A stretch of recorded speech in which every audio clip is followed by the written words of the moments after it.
안녕하세요. 저는 30대에 이혼을 하게 되어 지금은 자유로운 삶을 즐기고 있는 애청자입니다. 평소 사연을 들으며 아픔에 공감을 하기도 하고 때론 함께 욕도 하며 시간을 보내곤 하는데요.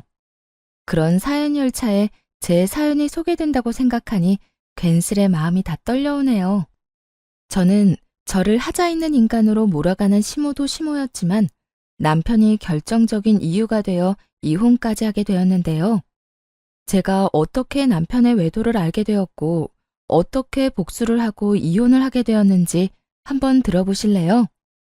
남편과 저는 고등학교 동창이었는데 학교에 다닐 땐 그저 친구로 지내다 시간이 지나며 자연스럽게 연인 사이가 되어 결혼까지 하게 된 부부였죠.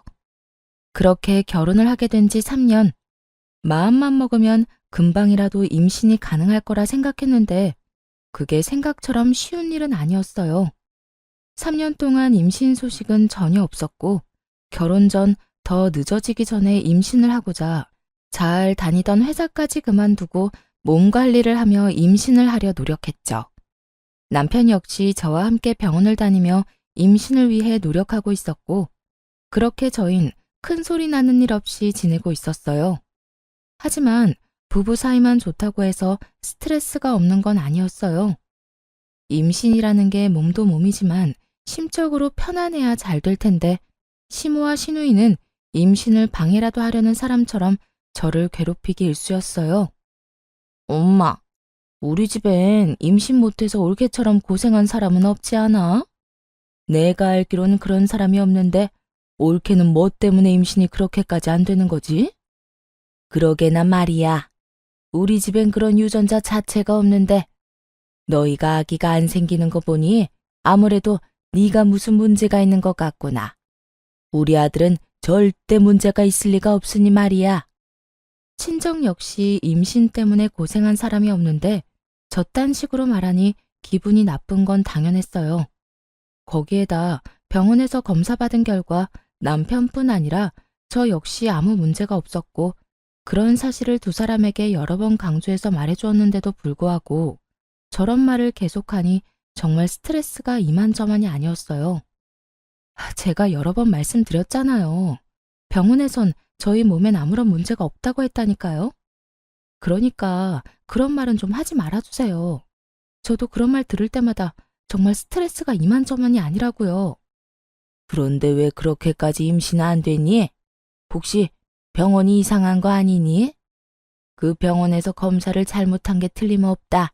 암? 너희 더 늦기 전에 병원을 옮겨봐. 괜히 돌팔이 병원에서 돈이랑 시간 낭비하지 말고.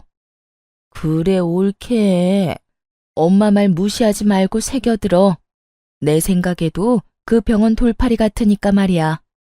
두 사람은 꼭 저에게 문제가 있기라도 바라는 사람들처럼 몰아갔고 더는 설명하고 이해시키는 것도 입이 아파 포기를 해버렸죠. 그런데 그것이 끝이 아니었어요.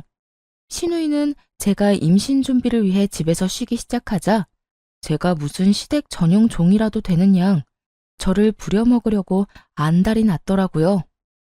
시집을 가지 않았던 시누이는 독립도 하지 않고 여전히 시댁에 살고 있었는데 나이 차이는 고작 1살밖에 나지 않는데 하는 짓은 시모 저리 가라였어요. 어찌나 표독스럽게도 저를 부려먹으려 안달인지 있던 애도 떨어질 판국이었죠. 옳게. 지금 우리 집으로 빨리 좀 와봐. 얼른. 지금 당장? 정말 너무 급해서 그래. 처음엔 이런 연락을 받고 정말 큰일이라도 난 것이라 생각해 헐레벌떡 시댁으로 뛰어갔었어요. 하지만 막상 가보면 청소나 식사 등 급한 것이 아닌 직접 하기 귀찮은 일을 시켜댔고 뻔뻔하게도 그런 잡일이 너무 급해 불렀다며 웃어대는 시누이를 보며 더는 참고 넘길 일은 아니다 싶더라고요. 제가 시댁 잡일을 해주려고 회사까지 그만둔 것이 아니었으니까요.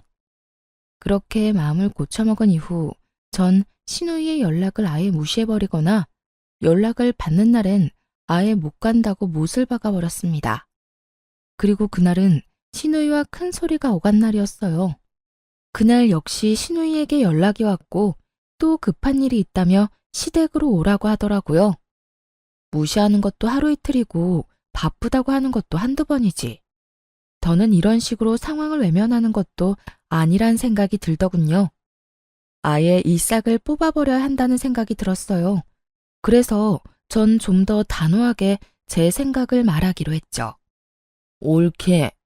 요즘 왜 이렇게 연락이 안 돼? 무슨 일 있어? 무슨 일 있는 건 아닌데 왜 그러세요? 왜 그러긴. 우리 집에 좀 오라고 전화했지. 집에 급한 일이 있어서 그러는데 지금 좀 빨리 와. 알겠지? 형님, 저도 바빠서 못 가요. 뭐? 뭐라고? 옳게 지금 뭐라고 그랬니? 지금 못 온다고 한 것 같은데 내가 제대로 들은 게 맞아? 요즘 따라 도대체 왜 이래? 내가 급한 일이 있다니까. 그래도 못 온다고 한 거 맞아? 네, 제대로 들었네요. 형님, 말이 나왔으니까 하는 말인데 제가 회사를 쉬고 있다고 해도 저도 사생활이 있는데 어떻게 형님이 부를 때만 기다리고 있겠어요? 저도 오늘은 바빠서 못 가니까 급한 일은 알아서 해결하세요. 신우이는 못 간다는 제 말에 화가 났는지 막말을 하기 시작하더라고요. 아니, 평소 신우이의 개념이 얼마나 수준 이하인지를 적나라하게 나타내는 말들을 서슴없이 해대고 있었죠. 옳게. 진짜 이런 식으로 나올 거야? 집에서 내 동생 돈이나 쓰면서 노는 주제에 바쁘긴 뭐가 바빠? 그냥 시댁 오기 싫어서 거짓말하는 거 누가 모를 줄 알아? 그리고 시댁 식구가 오라고 하면 오고 가라고 하면 가는 게 며느리로서 당연히 해야 하는 도리인 거 몰라? 이런 말까지 듣고 나니 저만 웃는 얼굴로 대할 필요는 없다는 생각이 들더라고요. 거짓말은 형님이 먼저 했죠. 바쁘다고 그날리를 피워서 급하게 가보면 청소해라, 밥해라 등등. 그리고 형님, 같은 여자로서 그런 식으로 하고 싶으세요? 며느리로서 도리 중엔 그런 건 듣도 보도 못했네요, 저는. 제발 적당히 좀 하세요. 저요, 임신하려고 회사 그만둔 거지. 그런 일이나 하려고 회사 그만둔 거 아니라고요. 그러니까 앞으로 급하다는 핑계 대면서 저 시댁으로 부르지 마세요. 저는 그대로 전화를 끊어버렸고 내심 이렇게까지 싫은 티를 내고 이렇게까지 말하면 더는 저를 괴롭힐 일이 없을 거라 생각했죠. 하지만 신우이는 더 날뛰기 시작하더라고요. 그날 이후 저를 부르는 대신 저희 집으로 찾아와 집을 엉망으로 만들고 간다거나 이상한 트집을 잡아대더군요. 그래서 제가 집으로도 못 오게 했더니 시모를 앞세우기 시작하더라고요. 그날은 신우이뿐 아니라 시모까지 함께 집으로 온 날이었는데 마침 장봐놓은 것이 없어 마땅히 먹을 것이 없는 상태였죠. 자연스럽게 냉장고부터 열어보던 시모와 신우이는 텅 빈 냉장고를 보고 작정한 듯 잔소리를 하기 시작했어요. 넌 집에서 쉬는 애가 이게 뭐니 이게? 너희 집에서 밥은 해먹고 사니? 나가서 뼈 빠지게 일하는 우리 아들 끼니는 제때 해주는 거 맞아? 그러니까 옳게 이건 아니지. 어떻게 냉장고에 죄다 풀떼기에다가 마실 거 반찬 몇 개밖에 없어? 우리 아들은 고기 좋아하는데 고기 같은 건 없어. 고기는 떨어지는 일 없이 늘 넉넉히 사다 놓거라. 우리 아들이 먹고 싶으면 언제든 먹을 수 있게 말이야. 시모와 신우이는 사이좋게 말을 주고받으며 저에게 잔소리를 해대고 있었고 저는 입을 떼서 무얼 하나 싶은 마음에 아무 말도 하지 않고 있었어요. 제가 무엇라 한다고 한들 제 말을 들을 사람들도 아니고 괜히 잘못 대답을 했다가 그렇지 않아도 긴 잔소리가 더욱 길어질 거라 확신했기 때문이죠. 그렇게 한참을 시모와 장단 맞춰 잔소리를 하던 신우이는 배가 고프다며 휴대전화를 뒤적인다 싶더니 배달을 시키더라고요. 아유, 옳게 내에 와서 밥이나 먹을까 했는데 이게 뭐야? 엄마는 배 안 고파? 난 지금 배가 너무 고프단 말이야. 안 되겠다. 간단하게 요기나 하게 참치회나 시켜서 먹어야 하겠어. 언제부터 참치회가 간단한 요깃거리 음식이 되었는지는 몰라도 신우이는 참치회를 시킨다고 하며 음식을 주문했고 얼마 지나지 않자 음식이 도착했어요. 얼마나 많이 시킨 것인지 배달 오신 분의 양손 가득 음식이 들어서고 있었죠. 음식의 양도 당황스러운데 더 황당한 말이 신우이의 입에서 나오고 있더라고요. 어머, 지갑이 없네? 어떻게 하지? 올케, 카드 있지? 올케가 계산 좀 해. 잘 먹을게. 고마워. 그렇습니다. 신우이는 10만 원이 훌쩍 넘는 음식값을 바로 계산하지 않고 만나서 카드 결제 상태로 주문했더라고요. 당연히 카드도 현금도 전혀 가지고 있지 않은 채 말이죠. 제가 초대한 사람이라면 당연하게 제가 계산하는 것이 맞겠지만 제가 초대한 적도 없고 입에 들어가는 밥 한 톨도 다시 빼앗고 싶을 만큼 얄미운 시모와 시누이를 위해 그런 돈을 갑자기 쓰게 되니 너무 짜증이 나더군요. 그렇다고 해서 계산을 하지 않을 수 있는 상황도 아니었고 저는 하는 수 없이 계산을 하게 되었죠. 그것이 끝이 아니었어요. 정작 계산한 사람은 저인데 회는 저에게 한 점 먹어보라는 말도 없이 자신들의 앞접시에 다 옮겨 담아버린 후였고 함께 시킨 사이드 메뉴들은 일부러 다 헤집어 놓은 뒤라 손도 대고 싶지 않았어요. 어머, 올케는 왜 안 먹어? 설마 우리가 먼저 먹었다고 기분 상해서 안 먹는 거야? 에이, 설마. 아가, 너 우리 딸 말이 사실이야? 우리가 음식에 젓가락질 좀 했다고 기분 나쁜 거야? 아니면 더럽니? 그냥 입맛이 좀 없네요. 두 분이서 맛있게 드세요. 애초에 제 몫은 없는 것 같기도 하고요. 두 사람의 고의성이 다분한 치사하고도 어이없는 행동을 보며 따지기는커녕 말도 섞고 싶지 않더라고요. 그래서 전 대충 대답을 던져주곤 소파에 앉아 애써 두 사람에게 신경을 쓰지 않으려고 노력했어요. 그렇게 집안도 제 마음도 다 헤집어 놓은 두 사람이 돌아가고 난 후 저는 이딴 인간들 뒷바라지나 하려고 결혼을 했나 하는 회의감마저 들었고 두 사람이 어질러 놓은 그 어떤 것도 치우지 않은 채 멍하니 앉아있으니 남편이 들어오더군요. 뭐야? 집이 왜 이래? 엉망이 된 집을 본 남편이 화들짝 놀라며 저에게 물었고 너무 어이없는 상황에 화조차 나지 않았던 전 아무 감정도 없는 목소리로 남편에게 말해주었죠. 오늘 형님이랑 어머님 다녀갔어. 식탁 위에 음식물이랑 쓰레기는 형님이랑 어머님이 먹고 치우지도 않은 거고. 나머지 집안 꼴도 두 사람이 다 헤집어 놓고 간 거야. 뭐? 우리 엄마랑 누나가? 심지어 오늘이 처음도 아니야. 형님은 자주 왔고 어머님은 형님만큼은 아니지만 가끔 형님이랑 올 때마다 이런 식이었어. 그래서 하는 말인데 당신이 해결 좀 해. 뭐? 내가? 나보고 어떻게 하라고. 전화를 하든 만나서 이야기를 하든 당신이 해결 좀 해. 난 더는 이런 식으로는 못 살 것 같아. 내가 당신을 사랑해서 결혼한 거지 이런 꼴이나 당하려고 결혼한 건 아니잖아. 이게 뭐야. 시댁 전용 하녀도 아니고.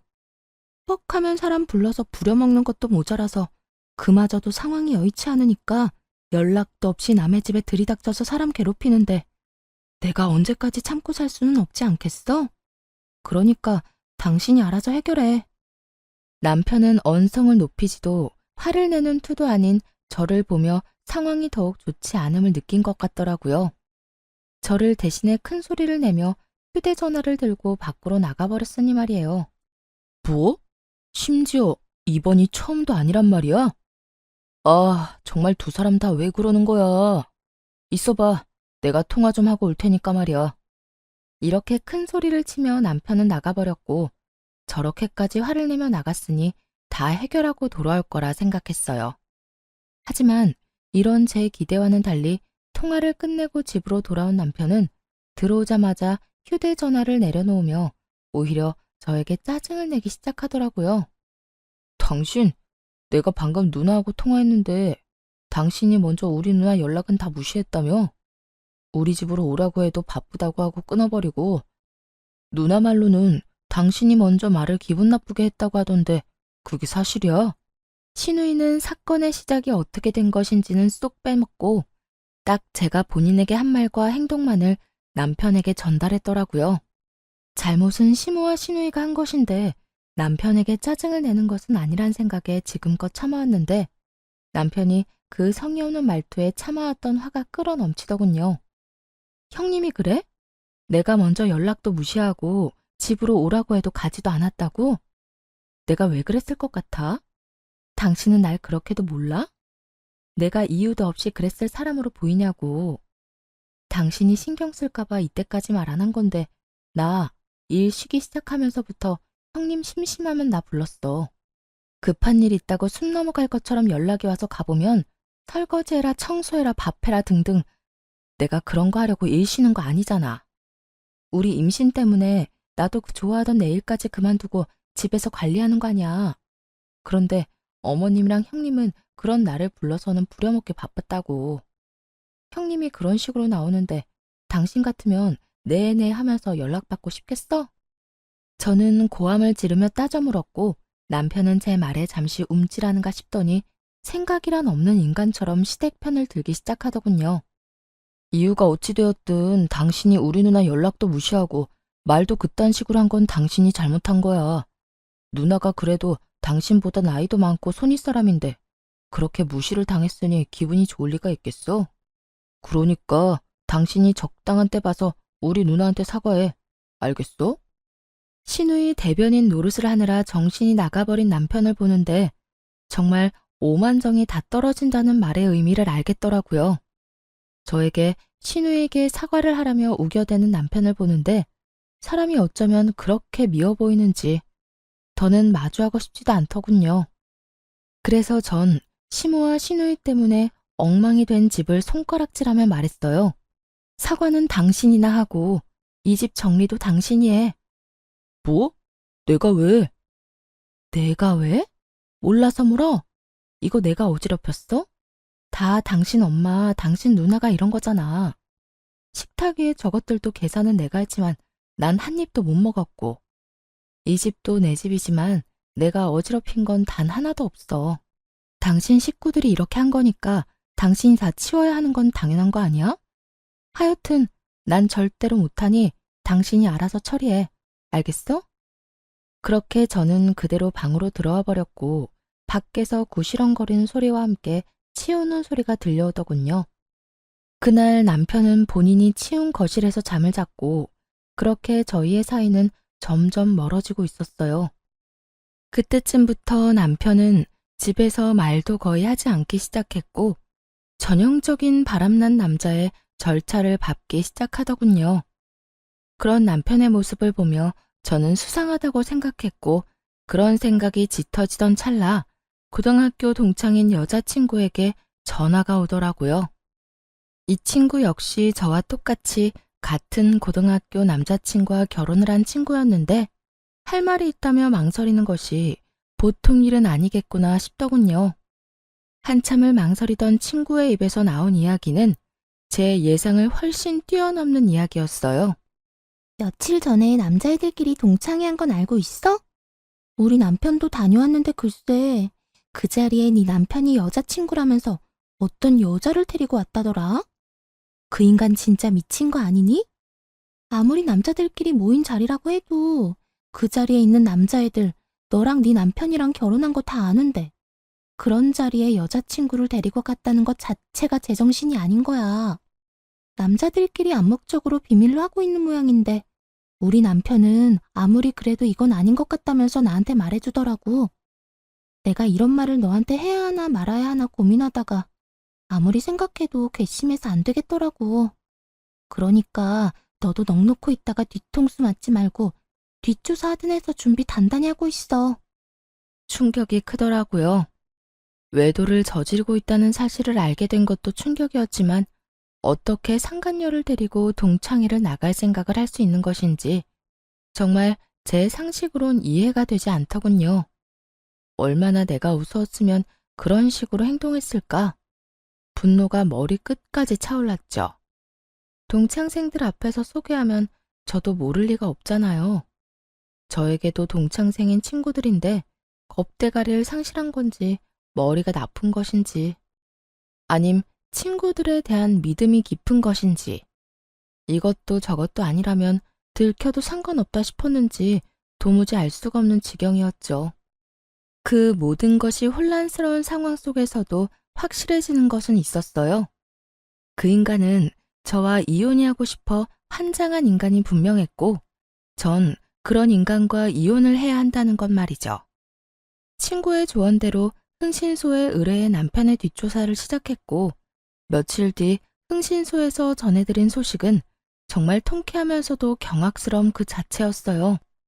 이 정도면 거의 사기인데요. 그 상간녀 말인데요.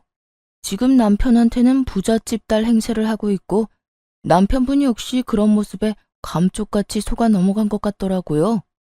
아니, 엄연히 말하자면 처음엔 부잣집 딸이 맞았었어요. 두 사람이 만날 때는 상간녀가 잘 나가는 집딸이 맞았는데 그 집안이 몇 달 전부터 부도 이야기가 나오더니 최근엔 거의 부도 직전이라고 하더라고요. 물론 상간녀는 이런 사실을 숨기고 여전히 부잣집 자식 행세를 하고 남편분한테 온갖 선물들을 뜯어내고 있고요. 대화를 들어보니 돈까지 받아쓰고 있는 것 같던데요. 뭐 상간녀 말로는 주식에 돈이 다 묶여 있는데 지금 빼면 손해가 크다. 이런 식으로 남편분 속여서 돈을 받아내고 있는 것 같더라고요. 하여튼 자세한 내용이나 사진, 녹음 파일은 따로 보내드릴 테니 확인해 보시고 혹시나 더 필요한 거나 궁금하신 거 있으면 연락해 주세요. 들어보니 남편은 상간녀와 만난 지 적어도 반년은 더 되어 보인다고 하더라고요.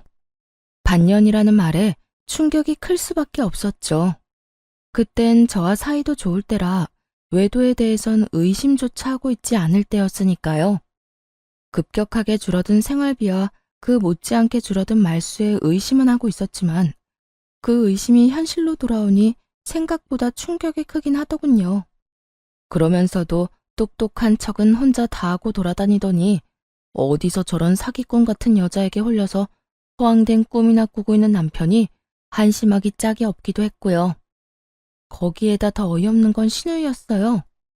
신우이 역시 남편의 허황된 꿈에 동참 중인 듯 했는데 사진을 보니 상간녀에게 잘 보이려 가진 애를 쓰고 있더라고요.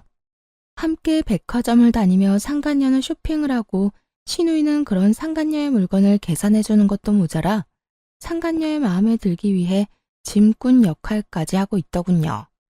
그 사진을 보는데 얼마나 웃었나 모릅니다. 거기에서 끝이 아니었어요. 남편과 상간녀 두 사람의 대화 녹음 파일도 있었는데 그 대화 내용도 가관이었죠. 자기야, 나 요즘 집사람이랑 사이도 좋지 않은 채로 유지 중이고 말도 제대로 안 한 지 꽤 됐어. 아마 조만간 자연스럽게 이혼 이야기가 나올 것 같아. 잘 됐지? 한껏 신난 남편의 목소리와는 달리 상간녀는 제가 느끼기에도 떨떠름한 목소리로 대답하더군요. 그래? 그런데 굳이 그렇게까지 해서 이혼하지 않아도 돼. 정 힘들면 굳이 이혼하지 말고 이대로 지내도 난 상관없어, 자기야.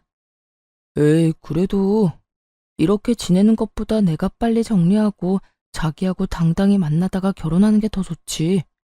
그나저나 내가 다 정리하기만 하면 자기 부모님께 인사드릴 수 있는 건 맞지? 어? 그럼 당연하지. 그렇다면 하루라도 빨리 정리하는 게 맞지. 나도 회사 생활 지겹기도 하고 요즘 따라 힘들기도 해서 하루라도 빨리 때려치우고 우리 예비 장인어른 회사에 들어가서 좋은 자리 하나 맡고 싶단 말이야. 자기 아빠가 나 꽤 높은 자리 내주시겠지? 그렇지? 그렇겠지? 아마 자기 만나보면 괜찮은 자리 마련해 주실 거야. 그러니까 그런 걱정은 하지 말고 일단 다니는 회사 일이나 제대로 해. 그만둘 때 그만두더라도 평판이 좋아야 하니까. 우리 아빠 만나기 전까진 회사 열심히 다니란 말이야. 그럼 그런 건 걱정하지 마. 그렇지 않아도 당장이라도 사표 던지고 싶은 거 참고 또 참으면서 웃으면서 일하고 있어. 자기 말대로 다른 회사 가더라도 사람 일이란 건 혹시 모르는 일이고 평판이 중요하니까 말이야. 남편은 상간녀가 파트로 매주를 쓴데도 믿을 태세였고 상간녀는 정말 이혼까지 하고 회사를 그만둬버리면 자신이 남편을 꼼짝없이 책임져야 하니 그건 또 싫었을 거예요. 그렇다고 해서 지금 든든한 돈줄이 되어주는 남편을 버릴 순 없어 보이더군요. 교묘하게 이혼은 권하지도 않고 회사를 그만두면 안 된다는 말을 계속 반복하는 걸 보니 말이에요. 그렇게 대화만 들어도 저는 상간녀의 속마음이 다 들리는데 여전히 아무것도 모르는 남편은 격양된 목소리로 이런 말까지 하더군요. 에이, 진짜. 당장이라도 집사람이랑 이혼해버리고 싶은데 얼마 안 되는 재산 정리도 좀 해야 하고 이것저것 잡음 없이 끝내려면 시간이 조금 걸릴 수도 있어. 그러니까 자기가 넓은 아량으로 조금만 더 기다려줘. 난 괜찮으니까 이혼도 너무 서두르지 마. 알겠지? 역시 우리 자기는 마음도 넓어. 남편의 신난 목소리를 듣고 있는데 그 순간 명의 이전 이야기를 했던 것이 떠오르더라고요. 결혼할 당시 집 명의를 제 명의로 했었는데 최근에 이런저런 핑계를 대며 명의를 이전해달라고 했던 것이었죠. 명의 이전은 생각지도 못한 일이라 귀등으로 듣고 생각해보자며 말을 돌리곤 했었는데 그때 생각해보니 남편에겐 다 계획이 있었더라고요. 저에게서 집을 뺏은 후 속 시원하게 저와 이혼하고 상간녀와 새 출발을 할 계획 말이에요. 그렇게 남편의 추악한 계획과 시누이와의 관계까지 모두 알게 된 저는 이혼 전문 변호사분을 만나 이혼을 준비하기 시작했고 이런 사실을 꿈에도 알지 못하는 남편과 시누이는 상간녀에게 잘 보이려 있는 돈 없는 돈 모두를 다 끌어다 쓰고 있더군요. 전 마음속으로 두 사람의 행보를 응원했고 제 이혼 준비가 끝날 즈음 남편이 집으로 회사 짐박스를 안고 들어오더라고요. 씩씩거리며 들어오는 꼴이 회사를 그만둔 듯 했어요. 그게 무슨 짐이야? 혹시 회사 그만뒀어? 남편은 박스를 바닥에 던지듯 내려놓으며 과하게 성질을 내더군요. 보면 몰라? 아, 진짜 짜증이 나 죽겠어. 박 과장은 자기가 내 월급을 준다고 착각이나 하는가 봐. 나만 보면 시비에다가 나만 보면 못 잡아먹어서 안달이라니까. 그래서 상사랑 한바탕하고 그만뒀다. 이 말인 거네. 그래. 아, 차라리 잘 됐어. 이까짓 회사 그만두고 싶었는데 이참에 나도 좀 쉬면서 새 출발하지 뭐. 남편은 상간녀라는 믿을 구석이 있었던 터라 직장 상사와 트러블이 일어나기 무섭게 회사에 사표를 던져버렸고 그런 남편의 모습을 보며 오늘이 그날이구나 싶더라고요. 자고로 집도 절도 없을 때 버려야 더 큰 복수가 되지 않을까 싶었으니까요. 전 여전히 씩씩거리는 남편을 뒤로 한 채 방으로 들어가 남편의 짐을 싸 거실로 나왔어요. 제가 큰 캐리어를 건네자 소파에 앉아 넥타이를 풀던 남편이 화를 내며 말하더라고요. 이게 뭐야? 나 나가라고? 응, 나가. 당신 진짜 너무한 거 아니야? 아무리 당신이랑 상의 한마디 없이 회사를 그만뒀어도 그렇지. 어떻게 이런 식으로 가장을 내쫓으려고 할 수가 있어? 그렇게 상간녀에겐 이혼 노래를 부르더니 막상 저에게 쫓겨나는 건 자존심이 상하는 일이었던 건지 화를 막 내더라고요. 그 모습이 얼마나 기가 차고 어이가 없는지. 저도 모르게 코웃음이 다 나더라고요. 당신이 상의도 없이 회사 그만둔 거? 물론 그것도 문제가 있지. 그런데 설마 그런 걸로 내가 당신을 쫓아내겠어? 그러면 이 짐은 뭔데? 방금 나보고 나가라며. 응, 나가. 내가 지금 나가라는 건 당신이 단지 회사를 그만둬서 그런 게 아니라 당신이 바람을 피우고 있기 때문이야. 당신이 바람을 피우고 있는데 회사 그만둔 게 무슨 문제가 되겠어? 여보, 내가 바람이라니 무언가 오해를 하나 본데 나 그런 짓 절대 못하는 거 알잖아. 그런 짓은 절대 못한다는 인간이 내 뒤에선 내 등에 그렇게 비수를 꽂았어? 내가 정말 몰라서 이때까지 참은 줄 알아? 저는 고함을 질러버렸고 남편의 얼굴은 사색이 되어가더라고요. 제가 모든 사실을 안다는 건 계획에는 전혀 없던 일이라 어떻게 해서든 이 난관을 헤쳐나가 보려 가즈애를 쓰더군요. 무슨 말을 하는 거야 도대체. 어디서 무슨 말을 들었는지는 몰라도 다 오해야. 당신은 나를 그렇게도 몰라? 나 당신뿐인 거 누구보다 당신이 더 잘 알잖아. 어째만 이렇게도 같은 말을 해대는 건지. 남편 역시 세상에서 여자는 저뿐이라는 듯 간절한 눈빛으로 거짓말을 해대고 있었고, 전 그런 남편에게 콧방귀를 뀌어주며 제가 듣고 본 사실들을 읊어주기 시작했어요. 당신을 잘 알긴 알지. 당신 남자들만 모이는 동창회 상간녀까지 모시고 갔더라. 남자들 우정도 참 별거 없지? 이렇게 금방 내 귀에 들어오는 거 보면 말이야. 그것뿐이야? 당신 누나도 그 여자랑 짝짝꿍이 맞던데? 백두기도 아니고 이 백화점 저 백화점 다니면서 돈을 물 쓰듯이 쓰던데? 당신이 그걸 어떻게... 누가 다 말한 거야? 당신 혹시 내 뒷조사했어? 뒷조사를 했든 앞조사를 했든 지금 어떻게 한지가 중요해? 내가 모든 사실을 다 알았다니까. 당신이 지금 부잣집 여자랑 적어도 6개월 전부터 만나왔단 거. 그 부잣집 여자한테 눈이 멀어서 나하고 어떻게 하면 이혼을 잘할 수 있을까 머리 굴리고 있는 거. 심지어 바람까지 피운 주제에 꼴랑 하나 있는 이 집도 나한테서 뺏어가려고 명의까지 가져가려고 했던 것까지 말이야. 참 대단하다 대단해. 그래도 우리가 연애부터 시작해서 결혼 생활까지 몇 년인데 나한테 이 집 넘겨주는 게 그렇게 아까웠니? 하물며 이 집 살 때 내 돈이 더 많이 들어갔는데. 남편은 제 말에 더는 할 말이 없는지 제 눈치를 살피다 깊은 한숨을 길게 내쉬더라고요. 그리고는 이내 지금까지 보였던 눈빛과는 전혀 다른 눈초리로 절 보며 이렇게 말하더군요. 그래, 아까웠다 아까웠어. 당신 돈이 얼마나 많이 들어갔든 어쨌든 내 돈도 들어갔고 집값도 그만큼 올랐는데 안 아깝겠어? 그래서 어떻게 해서든 명의 내 명의로 옮겨오고 자연스럽게 이혼하려고 했었다. 그게 그렇게 잘못한 일이야? 사람이라면 전부 자기 이득부터 따지기 마련이야. 나도 자연의 이치에 따라 내 이득 좀 따지겠다는데 그게 왜? 남편은 무엇이 잘못된 것인지 전혀 알지 못하는 눈치였어요.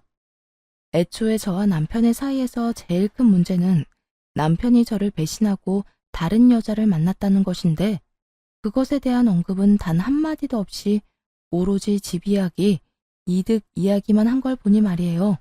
당신 머릿속엔 지금 돈밖에 없어? 오로지 이득, 돈, 재산 이런 거밖에 없냐고. 당신 이득 따지는 거 가지고 내가 이래? 지금 우리 사이의 문제는 당신이 나하고 검은 머리가 팥뿌리가 될 때까지 잘 살아보자던 약속을 어기고 다른 여자한테 홀려서 나를 버리겠다는 계획을 세운 게 문제라는 거야. 당신이 날 배신했다는 게 문제라고.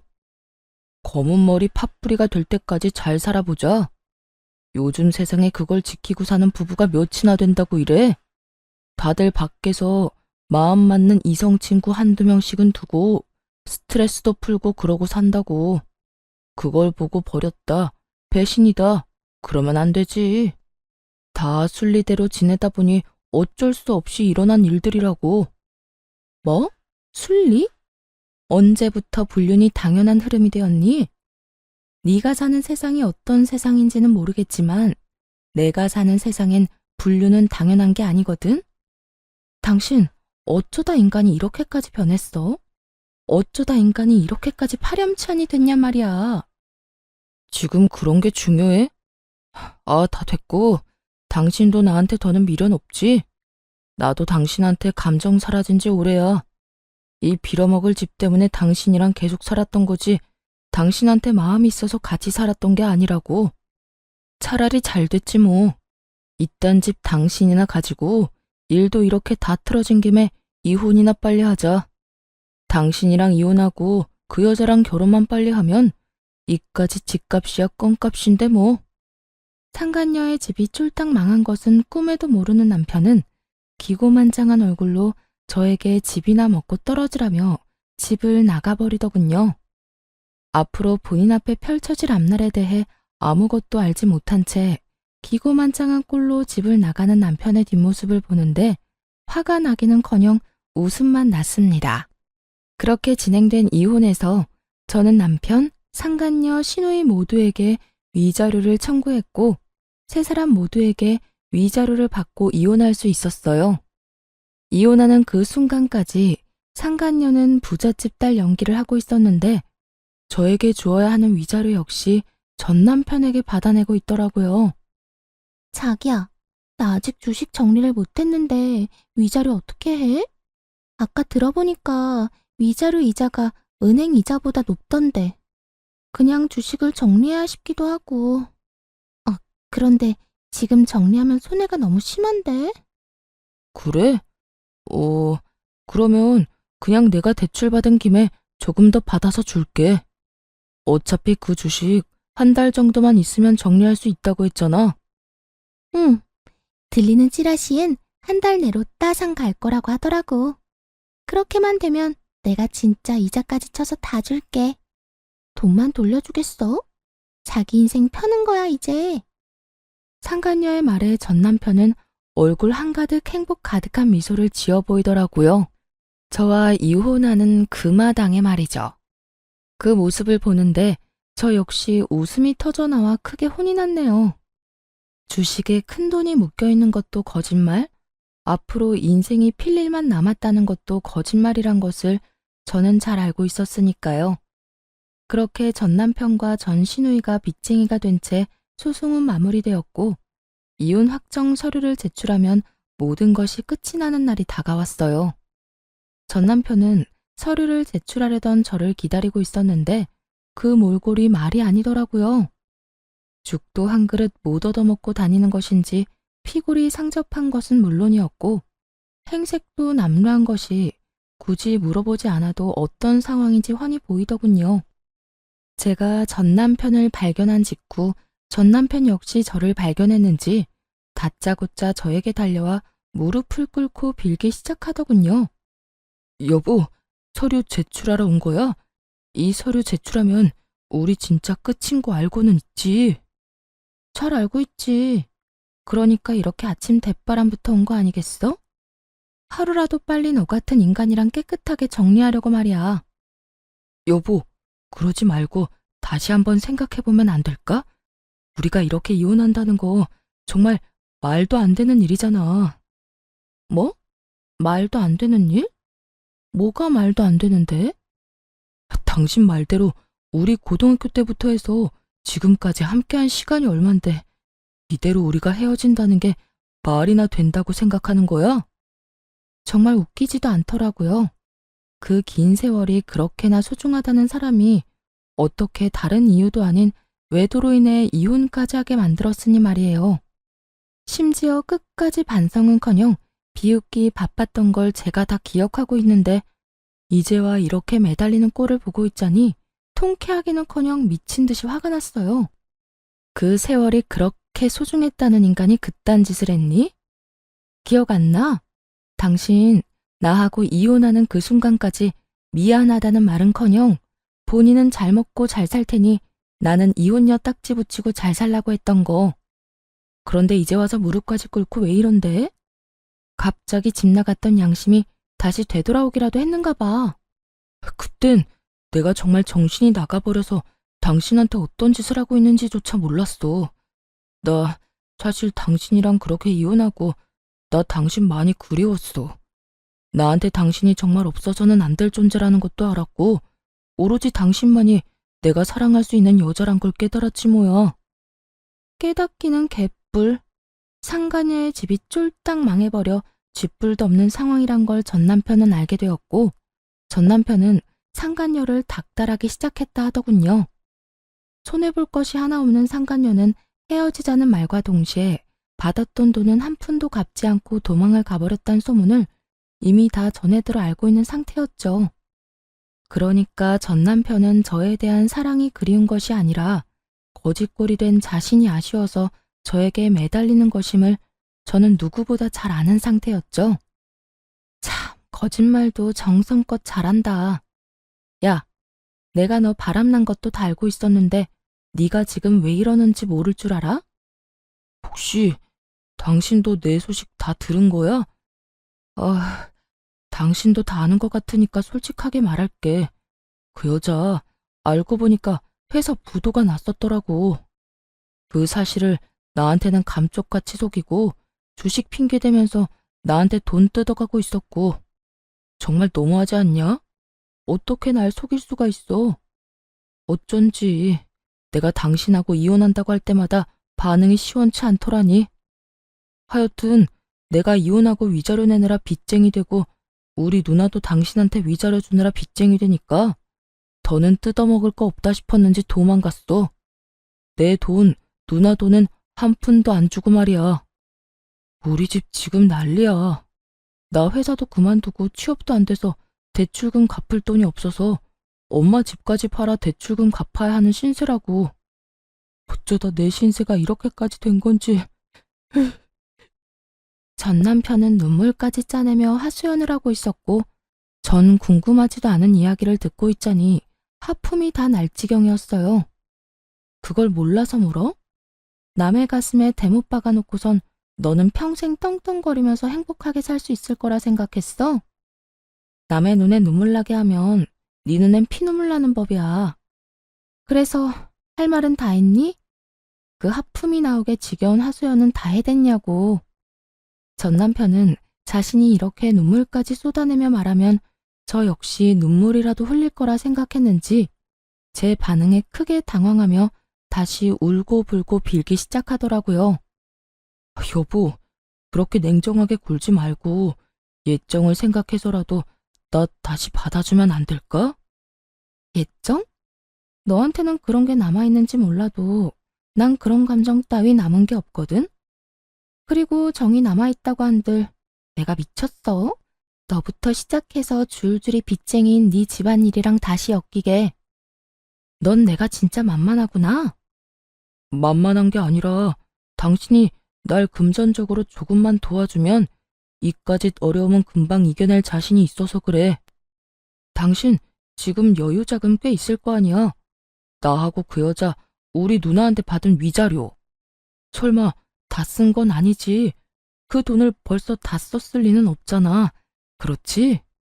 이때껏 꼴꼴 감춰두었던 전 남편의 추악한 속내가 드러나고 울고불고하며 제 바짓가랑이를 붙잡고 있는 전 남편의 손을 뿌리쳐버렸어요. 이거 나 소름 끼치니까. 야, 너 진짜 큰 착각하는가 본데 그 돈 너한테 쓸 생각 전혀 없어. 그러니까 남의 돈에 군침 그만 흘려. 여보, 그러지 말고 나 진짜 당신이 조금만 도와주면 금방 일어설 수 있다니까. 많이 바라는 것도 아니라고. 그냥 받은 위자료의 절반 정도만, 아니 그것보다 적은 금액이라도 되니까 조금만 도와주라. 응? 상간녀를 상대로 헛된 꿈을 꾸던 전 남편은 이젠 저를 상대로 헛된 꿈을 꾸는 듯 했어요. 자신이 저딴 식으로 눈물 콧물 흘리며 매달리면 제가 당연히 받아줄 거라 생각하는 듯 했으니까요. 정말 착각은 자유라고들 하지만 이 정도 현실 가능성이 없는 착각에 저를 끌어들인다는 사실 자체가 기분이 슬슬 나빠져 오더군요. 야, 그 말도 안 되는 착각에 날 끌어들이지 말아줄래? 그 꿈 같은 계획은 잠잘 때나 꾸고 현실에선 네가 한 짓에 대한 벌 제대로 받아. 알겠어? 여보, 여보 제발. 나 진짜 큰일 나. 한 번만 받아주라. 제발. 이거 나 한 번만 더 내 몸에 손대잖아? 나 진짜 그대로 경찰에 신고해버릴 거야. 나 알지? 한다면 한다는 사람인 거. 그러니까 이상한 짓 그 정도만 하고 이럴 시간에 일자리나 알아봐. 돈은 자기 손으로 벌 생각을 해야지 남의 재산 탐내다가 그 모양 그 꼴이 돼놓고도 아직도 정신을 못 차렸어? 네 일은 네가 알아서 해결해. 전 그대로 전 남편을 뿌리쳐버리곤 서류를 제출해버렸고 그렇게 지긋지긋한 인연이 끝났습니다. 그 후 전 집도 옮기고 회사도 옮겨버린 후 잘 지내고 있습니다. 한동안 전 남편과 전 시댁 식구들이 계속 연락을 해와 귀찮은 일이 있긴 했지만 차단 깔끔하게 했더니 요즘엔 연 끊겨버린 지 꽤 되었어요. 새로운 회사에서 일하기 시작한 지 1년이란 세월이 지났고 이제 적응도 되어 아주 만족스러운 삶을 살고 있어요. 아직 마음의 준비가 되지 않아 누군가를 만난 적은 없지만 제 마음이 누군가를 받아들일 준비가 되고 좋은 사람만 나타난다면 언제든 연애할 생각은 있습니다. 이혼을 하며 전 남편과 전 시댁에 많은 실망을 한 것은 맞지만 모든 사람이 전 남편과 같은 사람은 아닐 테니까요. 거기에다 한 번 결혼에 실패했다는 이유로 혼자 평생 외롭게 살 생각은 없기에 열린 마음으로 살아보려고 합니다. 이혼을 할 당시만 해도 이렇게 만족스럽고 행복한 삶이 저를 기다리고 있을 거라는 생각은 하지 못했어요. 이혼이 흠이 아닌 시대가 왔다고들 하지만 막상 제가 이혼할 처지에 놓이게 되니 그런 말들이 쉽게 와닿지도 않았고 위로도 되지 않더라고요. 그때 전 그저 남편이 외도를 저질러 이혼하게 된 불쌍한 이혼녀라는 생각밖에 들지 않았으니까요. 하지만 독하게 마음을 먹고 이혼을 하고 나니 저에겐 새로운 인생이 저를 기다리고 있더라고요. 무엇보다 수준 이하의 전 시댁 인간들을 더는 마주할 필요도 없었고 저의 뒤에서 저를 기만했던 전 남편을 더는 보고 살지 않아도 됐고요. 그 뒤로 따라오는 자유, 압박 없는 삶 등 여러 가지도 물론 좋았어요. 이렇듯 전 지금의 생활에 더없이 만족하고 이혼녀이긴 하지만 유부녀일 때보다 더없이 행복하답니다. 이로써 저의 사연도 끝이 났네요. 어떠셨나요? 욕들 함께 해주셨을까요? 긴 이야기 끝까지 함께 해주셔서 감사하다는 말을 전하며 저는 이만 물러가 볼게요. 감사합니다. 다들 행복하세요.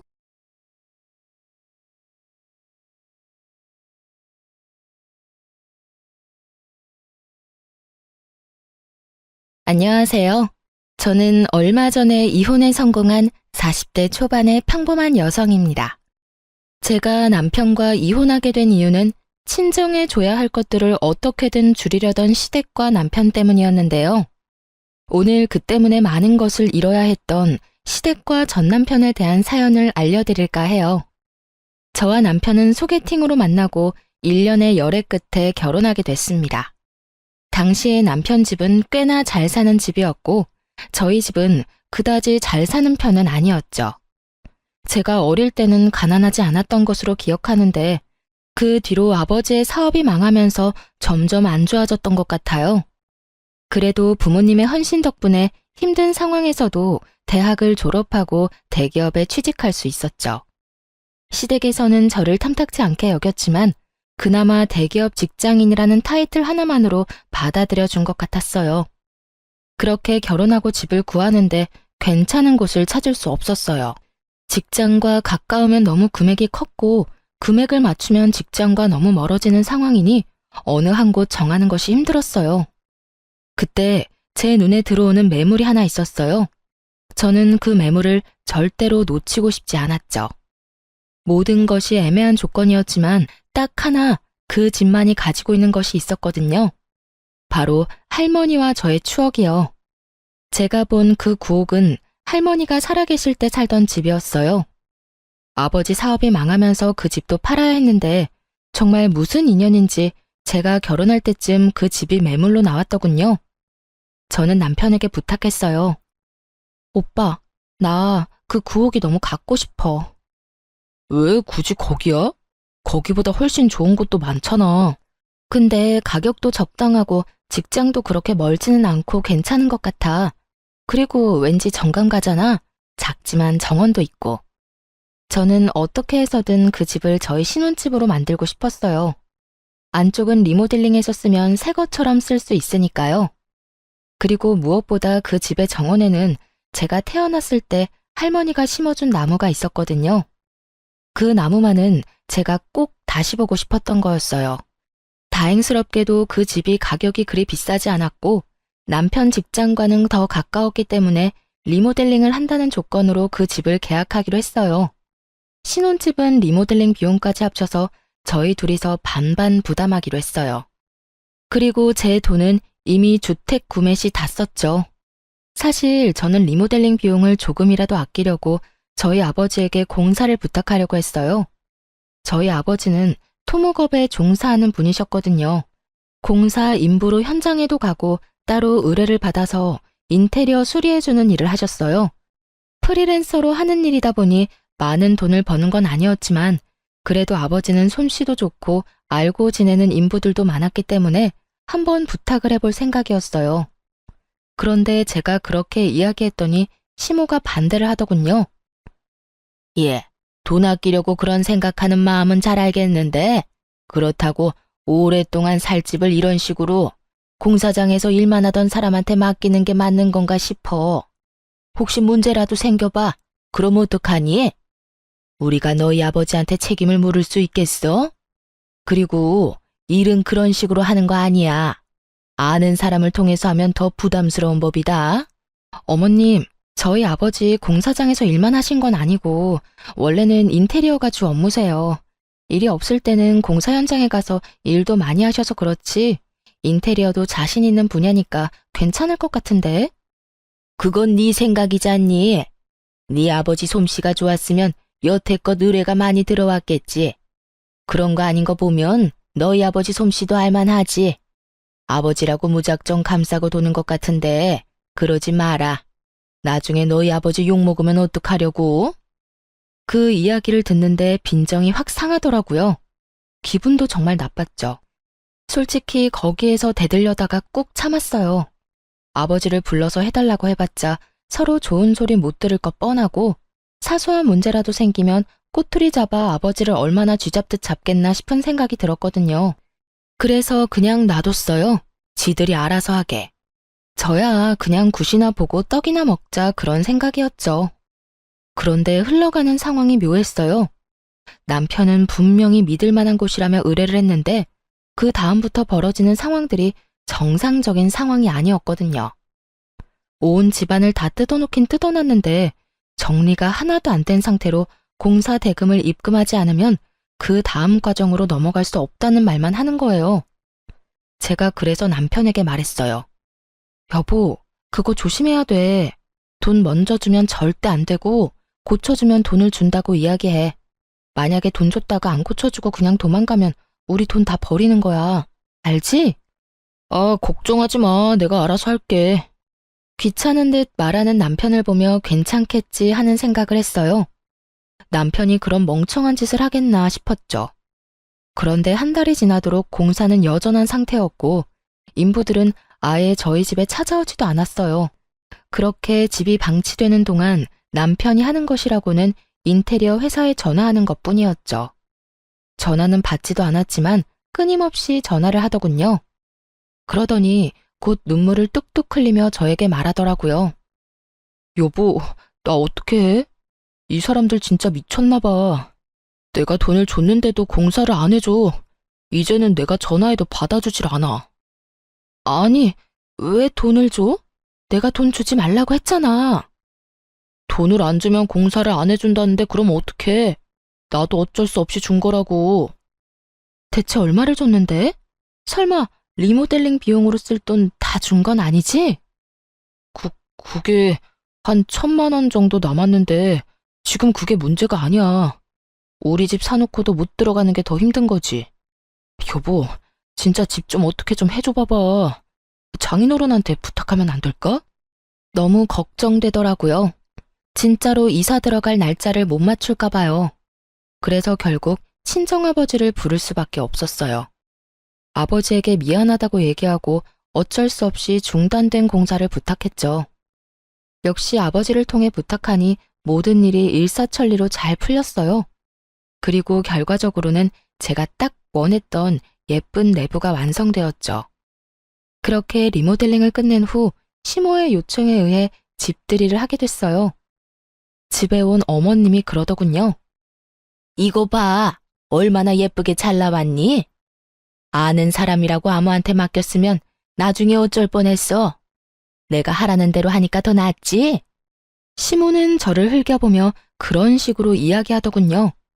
그 집이 저희 친정아버지가 리모델링 한 거라고는 상상조차 못하는 얼굴이었어요. 저는 속으로 너무 웃겼어요. 무시하던 저희 아버지가 한 리모델링에 감탄하며 칭찬하는 시모를 보는데 속이 어찌나 시원하던지. 그리고 그때 집들이 왔던 고모님이 칭찬을 하고 난리가 났어요. 질부, 너무 예쁘다. 집 어느 회사에서 했어? 우리 집도 이제 다 낡아서 리모델링 해야 되는데. 우리는 이제 곧 이사 가야 하는데 리모델링 하면 돈 더 많이 받을 수 있으니까 생각하고 있어.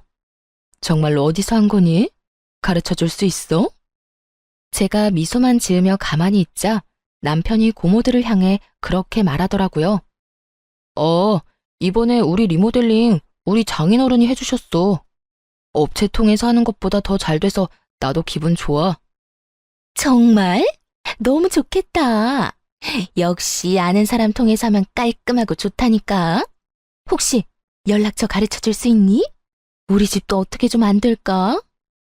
친정아버지의 솜씨를 찬양하는 고모들을 보며 시모는 깜짝 놀란 듯 하더군요.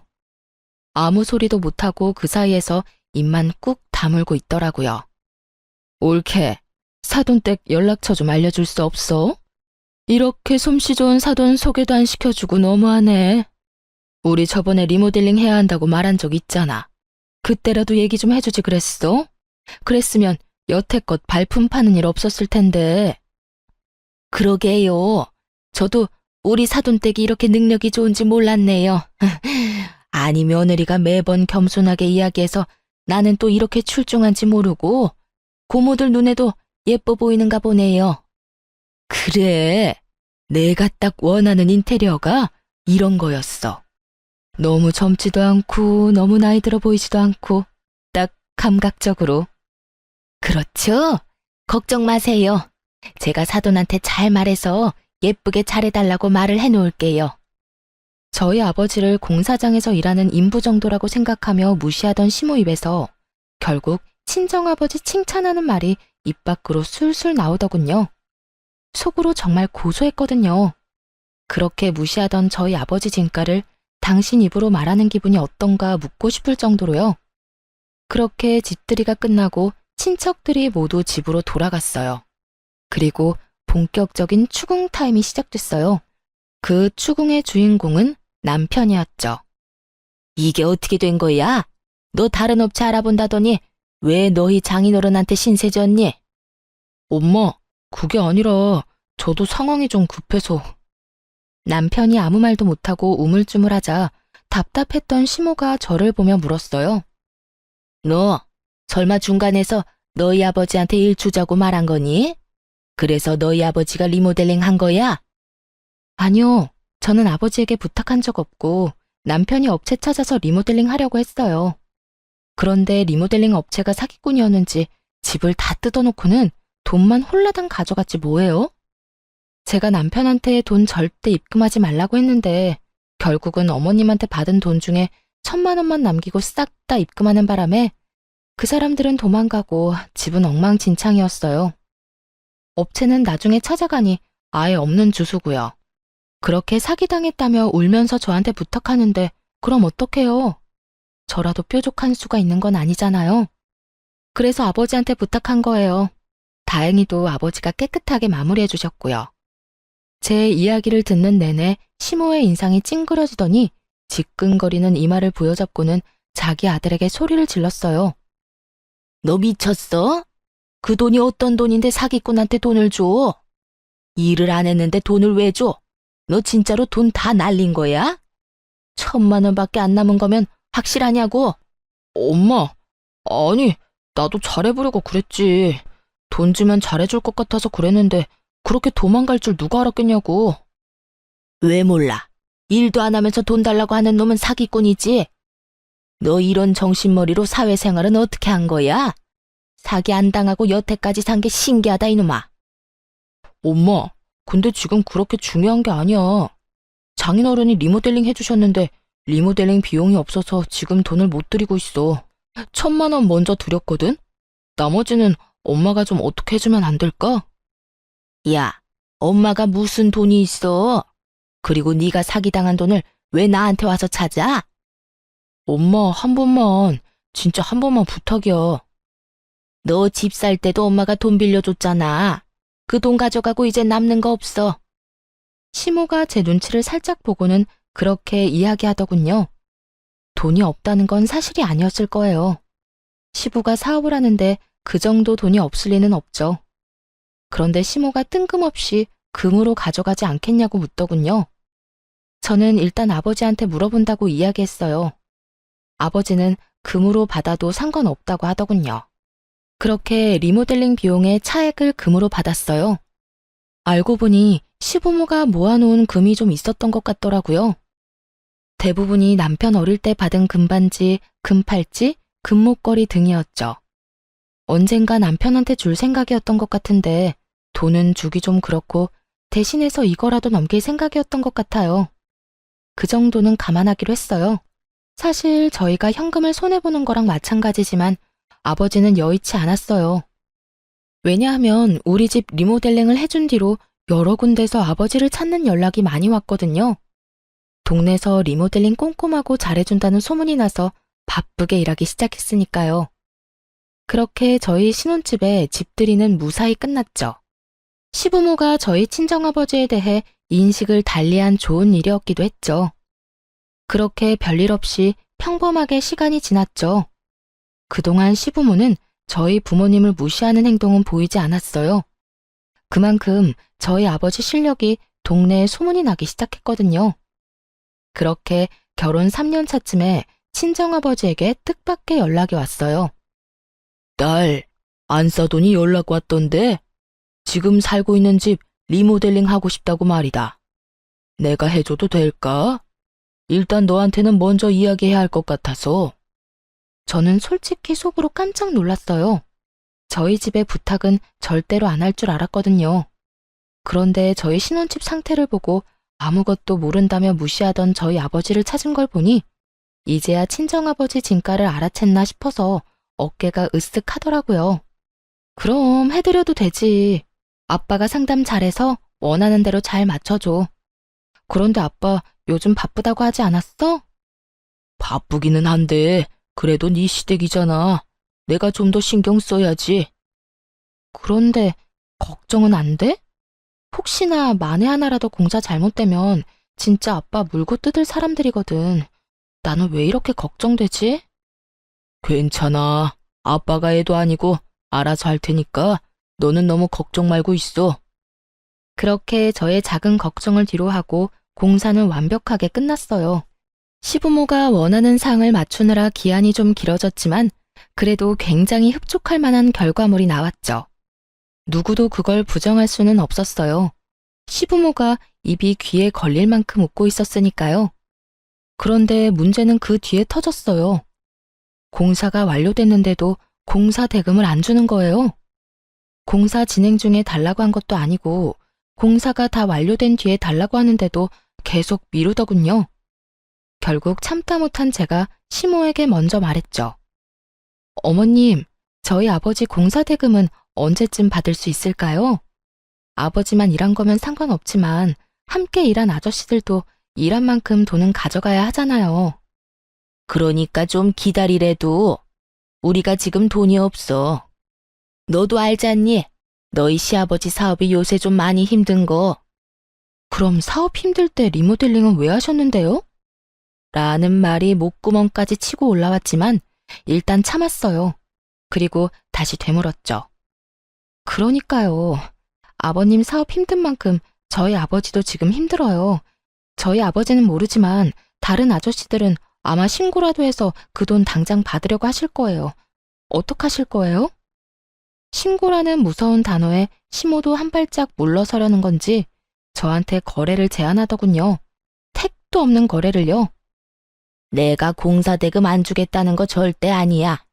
돈이 없으니 다른 걸로 줘도 괜찮을까? 이를테면 땅 같은 거. 내가 개인적으로 가지고 있는 땅이 있는데 그걸로 공사 대금 치른 걸로 하면 좋을 것 같은데. 이참에 재테크한다 생각하고. 공사 대금이 약 7천만 원이었거든요. 그런데 땅값이 7천이라는 건 그만큼 아주 작거나 쓸모없는 땅일 확률이 크다는 거잖아요. 땅값이야말로 여기저기 금액대가 다 다른데 게다가 혹시라도 그린벨트로 묶인 지역이면 개발도 안 되고 건축도 제대로 못하는데 받아봐야 소용도 없을 거고요. 저는 반대했어요. 어머님, 그건 좀 아니죠. 어디에 어떤 땅인지는 모르겠지만 그 정도면 서울이나 수도권은 아닐 테고 지방이라도 큰 평수는 아닐 거 아니에요. 그렇다면 산골 오지에 있는 땅이거나 임야 그린벨트 같은 곳일 텐데 제가 뭘 믿고 그 땅을 아버지한테 드려요? 제발 상식적으로 생각해서 말씀 좀 하세요. 여보, 잠시만 내 이야기 좀 들어봐. 내가 가봤는데 굉장히 괜찮은 땅이야. 강원도 깊은 곳에 있지만 경치도 좋고 진짜 나쁘지 않은 곳이라니까. 근처에 집도 몇 채 있어. 완전 오지는 아니고 전원주택 부지로도 좋고. 남편이 급히 시모를 변호하더군요. 남편도 그 땅이 어떤 땅인지 아는 모양이었어요. 저는 한 발짝 물러서기로 했죠. 주소 알려주세요. 제가 직접 알아볼게요. 그렇게 시모가 적어준 주소는 제대로 된 주소가 아니었어요. 근데 두 사람은 제가 바보라고 생각했나 봐요. 아님 그 정도의 상식도 없다고 생각했을까요? 어쨌든 제가 그 주소로 등기부등본을 뗄 거라고는 생각도 못했던 것 같더라고요. 그 주소로 등기부등본을 떼니 소유주가 시모가 아니었거든요. 분명히 주소를 잘못 적어준 게 분명해 보였어요. 그래서 어떻게 할까 하다가 남편 컴퓨터로 인터넷에 들어가서 내 토지 찾기를 찾아서 확인하기로 했어요. 시모에 공인인증서가 있어야 했지만 남편이 예전에 공인인증서 갱신해주고 남편 컴퓨터에 저장하는 것까지 옆에서 본 적 있거든요. 공인인증서 비번도 남편이 포스트잇으로 화면 옆에 딱 붙여놔서 바로 확인 가능했죠. 그렇게 시모 이름으로 된 땅을 하나 찾았는데 인터넷 지도로 확인해보고는 얼얼해진 뒷골을 어루만져야 했어요. 딱 봐도 강원도 산골 완전 오지인데다가 무엇보다 맹지였어요. 그 토지에 인접한 도로라고는 없었거든요. 이딴 땅을 7천만 원짜리 공사대금과 퉁치려는 시모에게 악감정만 드는 그때 순간 스치는 기억이 있었어요. 남편과 연애할 때 남편이 그런 말을 한 적이 있었거든요. 우리 어머니 얼마 전에 사기당했어. 몇 년을 알고 지내던 분이었는데 엄마한테 좋은 땅 있다면서 같이 보러 가서는 다른 좋은 땅 보여주고 실제로는 도로도 없는 맹지를 팔았더라고. 그것 때문에 지금 집에서는 난리야. 엄마가 그 쓸모도 없는 땅을 1억을 넘게 주고 사는 바람에. 아이고, 너희 어머니 힘드시겠다. 원래 속이려고 작정하면 어쩔 수 없댔어. 몇 년을 알고 지내면서 밑밥 갈 줄 누가 알았겠어? 오늘 들어가서 어머니 잘 위로해드려. 정말 제 기억력에 찬사를 보내주고 싶었죠. 찰나에 거기까지 생각이 떠오르더라고요. 괘씸한 생각이 먼저 들었어요. 시부모가 힘들게 사는 거면 몰라도 작지만 자기 이름으로 된 회사가 있고 집도 있고 다 있는데 왜 저희한테 이런 짓을 하나 싶었죠. 정말 속으로 5만 가지 생각이 다 들었어요. 그리고 결론은 그거였어요. 아직도 우리 집을 무시하는구나. 그래서 공사대금을 온전히 주기 싫고 어떻게든 깎아내고 싶은 거구나. 그래도 지들이 싼 똥을 우리더러 치우도록 만드는 거구나. 거기까지 생각이 미치니 저도 더는 참고 있을 수는 없겠더라고요. 시댁으로 갔죠. 남편도 그쪽으로 오라고 했고요. 다들 모였을 때 제가 단도직입적으로 말했어요. 어머님이 주시겠다는 땅 제가 찾아봤어요. 산골 오지에 맹지던데요. 그런데 그거 예전에 부동산 사기당했을 때 뭣도 모르고 사신 땅 아니에요? 왜 그걸 저희한테 떠넘기려고 하시는 거예요? 저희가 그렇게 바보로 보여요? 거기까지 알아낼 줄은 몰랐는지 다들 당황하며 눈치만 보더군요. 당신 주소는 어떻게 알아낸 거야? 너랑 너희 집이 안 가르쳐 주니까 내가 직접 알아봤지. 내 토지 찾기 하니까 나오던데. 뭐? 그거 우리 엄마 공인인증서 없으면 못 보잖아. 우와, 당신 지금 나 몰래 우리 엄마 재산 알아본 거야? 이야기를 이상한 쪽으로 몰고 가는 남편을 보며 제가 피식 웃었어요. 재산? 그것도 재산이야? 사기당해서 처박아 놓고 어떻게 할 줄 몰랐던 그 재산? 공시지가 확인해보니까 공사대금에도 못 미치던 정말 별거 없는 땅이던데. 지금 여기서 화내야 할 사람이 누군데 네가 화를 내. 정신 나갔어? 너까지 어머니 하라는 대로 꼭두각시처럼 굴 거야? 아, 아니면 네가 본체였어? 네가 어머니한테 그러라고 시켰니? 야, 너 부모님 앞에서 무슨 말 하는 거야? 미쳤어? 미치긴 누가 미쳐? 네가 미쳤지. 내가 주소도 확인 안 하고 부동산을 낼름 받을 줄 알았어? 그런 와중에 다른 주소 준 사람은 또 뭐고? 내가 바보로 보여? 등기부등본은 찾아보지도 못할 사람처럼 생겼나? 소유주가 아니더라고요, 어머님. 할 말 없으세요? 그 땅 팔리지 않으니 그 가격이라도 저희한테 던지고 싶었던 거죠? 말씀해 보세요. 그래, 그랬다. 그런데 그게 뭐?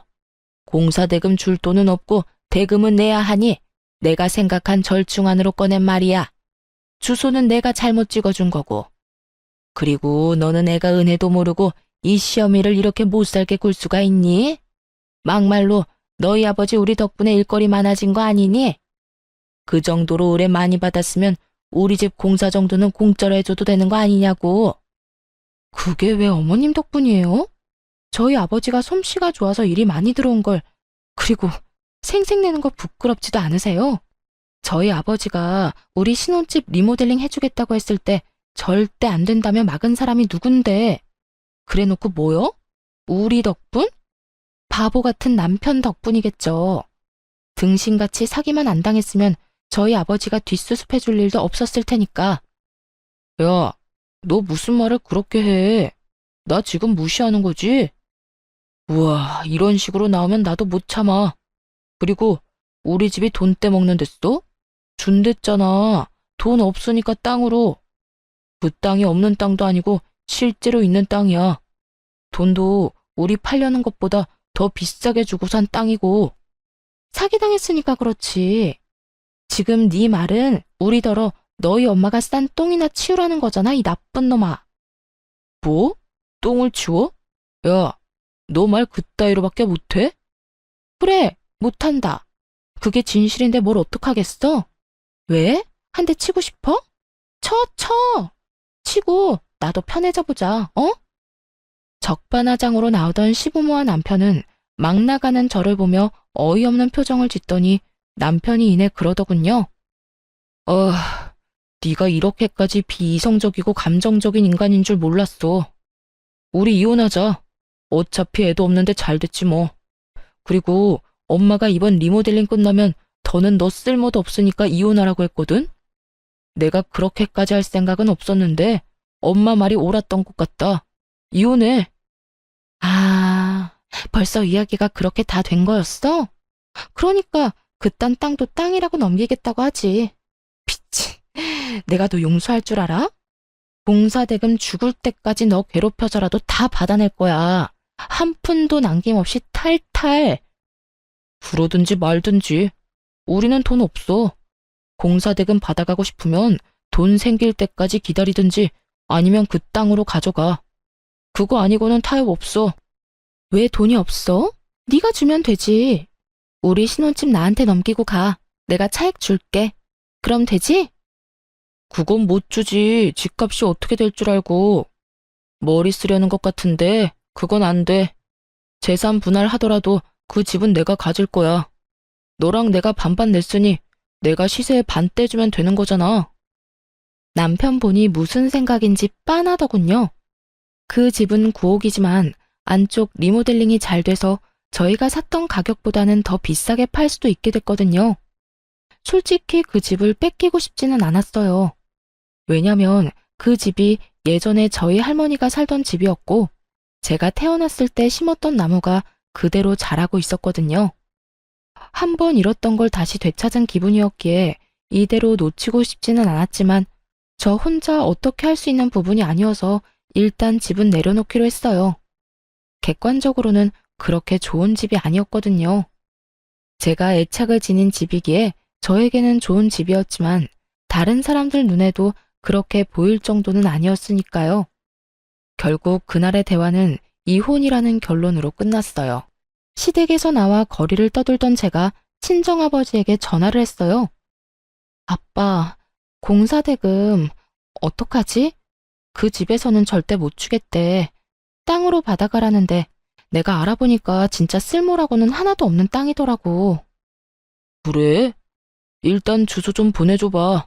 아빠가 한번 알아볼게. 그렇게 이틀이 지났을 때 아버지에게 다시 전화가 왔어요. 그런데 제 생각과 다른 말을 하더군요. 돈으로 줄 생각 없다고 하면 그냥 포기한 척 땅으로 받아. 대신 공시지가로 쳐서 받을 거니까 공사대금에 못 미치는 나머지 2천만 원은 현금으로 달라고 하고. 그 땅 산다고? 아빠, 잘 생각해봐. 그거 진짜 쓸모없는 땅이라니까. 괜찮아, 걱정하지 말고 사. 그 집 사람들 은근히 욕심은 많은데 선택을 잘 못하더라고. 친정아버지가 하는 말을 저는 못 알아듣겠더라고요. 그렇지만 아버지가 그렇게 하겠다는데 제가 뭘 어쩌겠어요. 그냥 그렇게 그 땅을 받기로 하고 이혼했죠. 역시 애가 없어서 그런지 이혼은 순식간에 되더군요. 재산 분할을 했는데 집값을 나눠야 했거든요. 어차피 돈 반반 주고 들어갔으니 반은 저한테 줘야 했는데 그 돈이 없는지 남편이 그 집을 담보대출로 잡아서 저한테 2억을 떼주더군요. 위자료도 조금이지만 가져올 수 있었고요. 그리고 공사대금 2천만 원과 그 땅도 저희 쪽으로 소유권 이전이 됐어요. 사실 처음에는 이걸로 뭘 해야 하나 막막했거든요. 땅 받을 때 아버지가 제 이름으로 받으라고 해서 일단 그렇게 받았는데 아버지는 그냥 때가 될 때까지 가지고 있으라고만 했어요. 저는 2억과 위자료를 가지고 도시 외곽 쪽에 작은 전세를 얻었어요. 그렇게 계속 일만 하느라 공사대금 대신 받은 땅은 1년 넘도록 신경도 쓰지 못했거든요. 그런데 하루는 저한테 전화가 왔어요. 안녕하세요. 강원도에 땅 가지고 있으시죠? 저는 그쪽 분 땅이랑 맞닿아 있는 땅을 가진 사람인데요. 잠깐 드릴 말씀이 있는데 언제 시간 괜찮으세요? 강원도 땅이라는 말을 듣자마자 알겠다고 하고는 아버지와 함께 나가서 이야기를 들었어요. 저희가 1년 전에 그 땅 사서 펜션을 올렸거든요. 생각보다 장사가 잘 돼서 옆에 있는 땅도 사서 건물을 하나 더 올리고 싶어서 연락드렸어요. 땅을 사고 싶은데 혹시 괜찮을까요? 그 사진부터 좀 볼 수 있을까요? 저희 땅이 맞는지 확인도 좀 하고 펜션이 어떻게 돼 있는지도 보고 싶거든요. 그 사람이 보여준 사진에는 기존에는 없었던 도로가 들어서 있었어요. 게다가 펜션도 생각했던 것보다 더 고급스러워 보였고요. 아버지가 물었죠. 그러면 평당 얼마 정도로 생각하고 있는지 알 수 있을까요? 그 사람이 말한 금액은 우리가 산 땅값의 무려 4배였어요. 물론 4배라도 엄청 큰 금액은 아니었죠. 원래 워낙 헐값이었던 땅이었으니까요. 사실 땅 사고 나서 조경사였던 오빠가 그곳에서 여러 가지 식물들을 심어 예쁘게 꾸며놓고 한쪽 구석에 하우스처럼 식물 재배도 하고 있긴 했죠. 그거 보고 마음이 가신 모양이더라고요. 그 조경을 그대로 갖다 쓸 수 있지 않겠나 하는 생각도 한 것 같더라고요. 게다가 도로가 생겨서 맹지가 아닌 게 되고 여러모로 효용성이 높아지면서 상대 쪽도 그만큼 가격을 책정한 거였어요. 아버지와 저는 내색은 하지 않고 조용히 고개를 끄덕였죠. 이번이 아니면 기회가 없다는 생각으로 그렇게 팔기로 결정했어요. 시모가 헐값에 넘겼던 공사대금이 4배로 돌아오게 됐죠. 게다가 호재는 더 있었어요. 당시에 우리 아버지가 저희 신혼집 공사를 해줬잖아요. 그때도 남편이 리모델링 비용을 사기꾼한테 다 털리는 바람에 시모가 남편 아기 때 받았던 금반지와 팔찌, 목걸이를 저희한테 공사대금 대신 줬잖아요. 5, 6년 사이에 금값이 2배로 확 뛰어버린 거죠. 그 인간들이 저희에게 떨이 팔듯 내놓았던 것들이 시간이 지나면서 저희에게 더 큰 이득을 가져다 주고 있었어요. 이런 사실을 저들이 알까 싶었는데 어디서 소문을 들었는지 전 남편에게 연락이 왔어요. 잘 지냈어? 혹시 시간 있으면 좀 만날까? 오랜만에 할 이야기도 있고. 난 할 얘기 없는데? 차갑게 끊어내는 제 말투에 전 남편이 당황한 듯 말하더군요. 엄마도 당신 얼굴 잠깐 보고 할 말 있다고 하셔서 너 바쁘면 우리가 너 있는 대로 갈게. 기분이 좀 묘했죠. 이렇게 끊어내려고 철벽치는데 여기까지 오겠다느니 내 사정에 무조건 맞추겠다는 저 느낌이 왠지 모르게 수상했거든요. 꼭 만나야 해? 나 당신 얼굴 보고 싶지 않은데? 줄 것도 있으니까 만나야 하지 않을까? 뭔진 몰라도 준다는데 안 나갈 순 없었죠. 혹시 그 집에 뭘 두고 왔나 하는 생각까지 들었으니까요. 그래서 만나러 갔는데 대뜸 탁자 위에 올린 건 돈이었어요. 이거 뭐야? 이거 장인어른 당신 아버지가 우리 엄마네 공사해주고 받아야 했던 공사대금이야. 나 다 받았는데 왜 돈을 또 줘? 이거 받고 그 땅 다시 돌려주면 안 될까? 저는 웃음이 피식 나오더라고요. 그 땅이 얼마나 유용해졌는지 이제야 그쪽 집안 귀에 들어간 게 분명해 보였어요. 옆에 앉은 시모 얼굴에 가짜 미소가 걸려있는 것만 봐도 그 땅이 얼마나 갖고 싶은지 눈에 보였죠. 저는 그 돈이 든 종이 가방으로 남편 쪽으로 밀었어요. 그 땅 소유권 이전된 지 1년 넘었고 얼마 전에 다른 사람한테 이미 팔았어.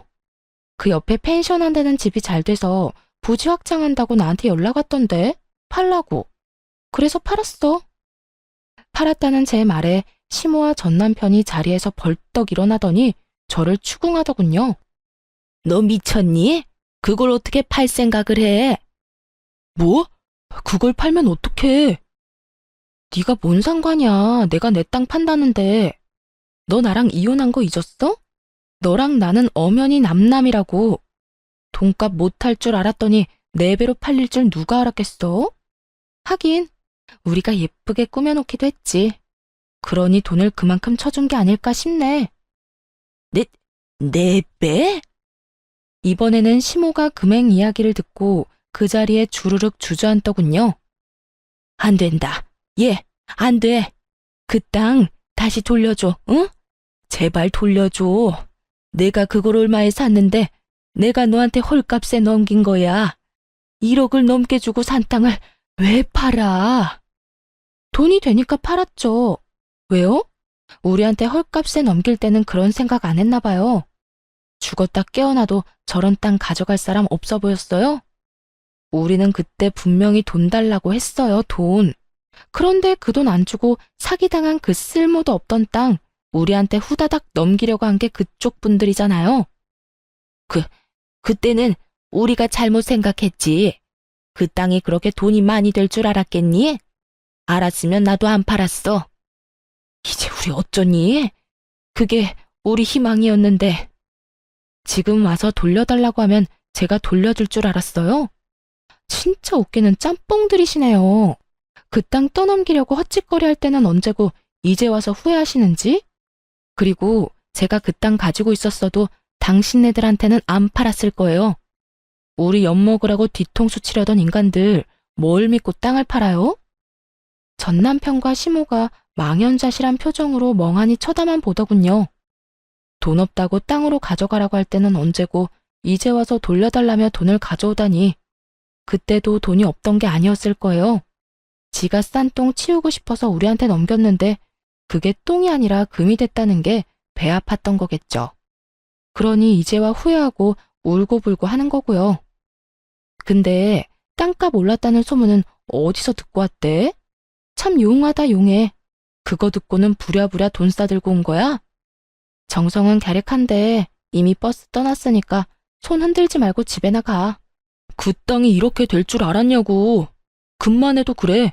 금도 우리가 줬는데 그거 팔았어? 금값 더 오른다길래 두고 보는 중이야. 왜? 그것도 달라고? 그것도 계산 다 치른 건데? 제가 두 사람을 약올리는 동안 친정아버지에게 전화가 왔어요. 지금 그 두 사람과 함께 있다고 말하니 친정아버지가 무슨 일인지 스피커폰으로 연결해달라고 하더라고요. 그리고는 이렇게 말하셨죠. 아이고, 너무 고마운 분들이 딸이랑 만나고 있었네요. 그때 그 금이랑 땅이랑 넘겨줘서 이렇게 덕보고 있습니다. 사람 일 한 치 앞도 모른다지만 이렇게 손수 우리한테 좋은 거 다 주실 줄 모르고 그때는 원망도 많이 했네요. 지금은 전혀 안 그래요. 고마운 마음밖에 없으니까요. 상큼하게 웃으며 불난 집에 부채질하는 친정아버지 말에 시모는 그 자리에서 눈을 질끈 감아버리더군요. 결국 땅이 다 팔린 걸 알고 두 사람은 저를 째려보며 돈 들고 나가더군요. 그렇게 몇 달 뒤에 제가 살던 신혼집, 저희 할머니가 예전에 살던 그 집이 매물로 나온 것을 발견하게 됐어요.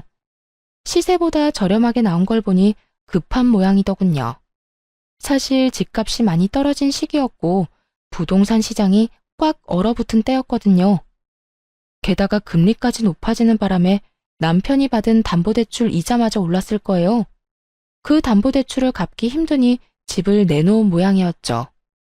저한테 안 주고 비싼 값에 팔아먹을 생각이었던 것 같은데 대출이 더 많이 나가고 오히려 집값이 떨어져 버리니 발등에 불이 붙은 거였나 봐요. 저는 그 집을 사기로 했어요. 그리고 계약금을 먼저 지불했죠. 지불한 사람 이름은 오빠 이름이었거든요. 결국 계약한 사람이 저인지 눈치 못 챈 전 남편은 계약을 하러 부동산으로 왔더군요. 제가 부동산에 등장하니 전 남편이 저를 보고 깜짝 놀라더군요. 뭐야? 당신이 왜 여기 있어? 내가 계약하려는 사람이거든. 엄밀히 따지면 오빠와 내가 반반 내고 사기로 했어. 당신이 왜 여기에 있냐고. 그 집이 그렇게 갖고 싶었어? 그러고 보니 그렇네. 너 일부러 나 이렇게 놔뒀지? 네가 그 집 필요한 것처럼 욕심내는 모습 보이면 내가 오히려 더 이 쓸모도 없는 집에 집착할 거 알고 그래서 그랬지? 너 때문에 지금 내가 무슨 꼴인지 알아? 이자 올라서 대출금도 못 갚을 처지야. 그래놓고 이것까지 헐값에 가져가려고? 야, 너 미쳤어? 내가 줄 것 같아? 안 주면 그만이지. 왜 소리 지르고 난리야. 그리고 내가 뭘 어쨌는데?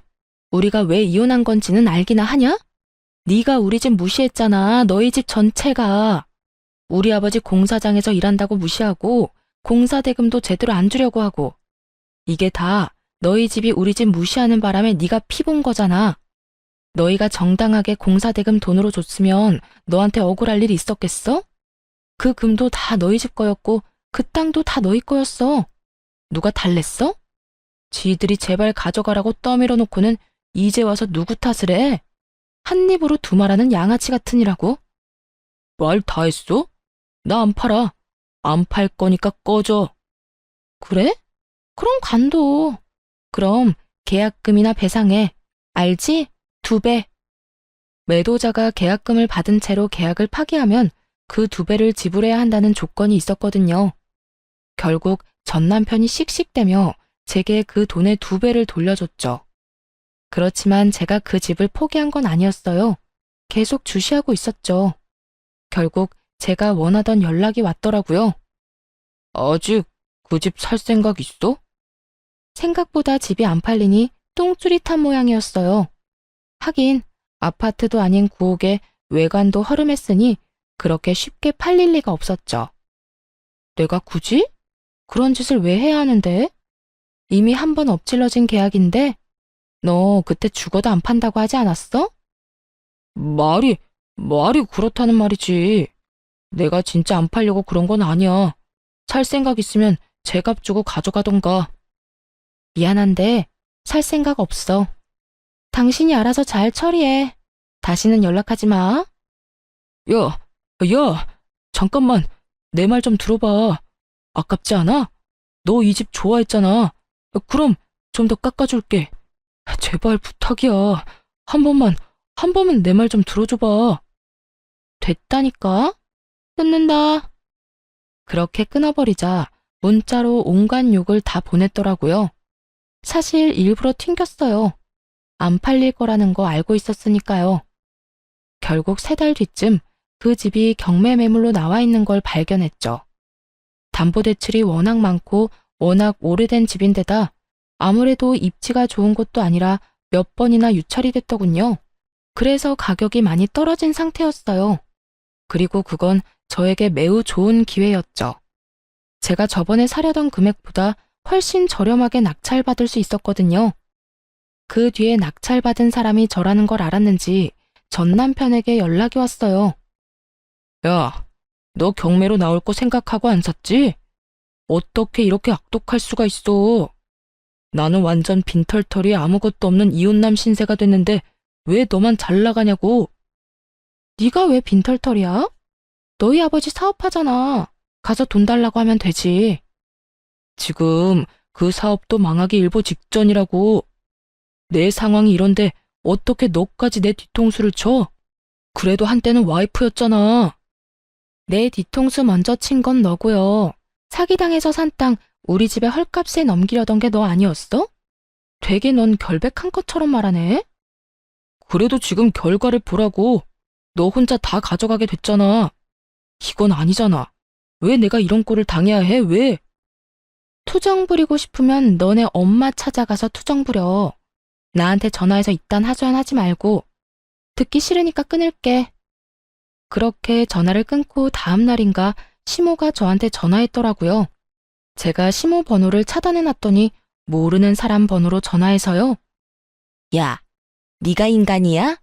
어떻게 우리 애를 다 털어먹을 수가 있어? 네가 그러고도 양심이 있는 거야? 피도 눈물도 없는 년 결혼을 시키지 말았어야 했어.